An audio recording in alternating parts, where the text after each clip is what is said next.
L'actualité internationale, toujours avec Chérif Dia, des éléments du groupe terroriste Boko Haram ont attaqué une base militaire au Tchad. Le bilan est très lourd. Très lourd, attaque menée donc ce dimanche, une attaque d'envergure qui a visé une base avancée de l'armée tchadienne dans la région du lac Tchad, au sud-est du pays.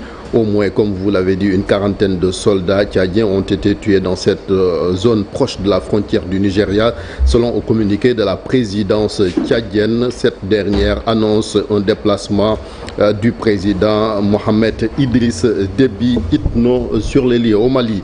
C'est ce mardi 29 octobre que la Cour d'appel doit se prononcer sur la remise en liberté des 11 opposants de la plateforme de la déclaration du 31 mars.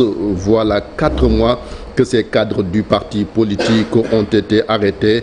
Ils sont nuitamment donc poursuivis pour opposition à l'exercice de l'autorité légitime et complot. Le mois dernier, la justice avait ordonné leur libération sous contrôle judiciaire à la veille de la décision de la Cour d'appel. Donc leurs partisans ont appelé à observer donc quelques minutes de silence. On parle de cette visite du président français Emmanuel Macron qui a été accueilli hier en grande pompe au Maroc par le roi Mohamed VI pour une visite visant à sceller leur réconciliation après 3 ans de bruit. Jusqu'à mercredi, Emmanuel Macron va enchaîner les séquences: signature d'accords économiques, discours au Parlement, dîner d'État. La délégation française est à la hauteur des ambitions du réchauffement des relations entre Paris et Rabat.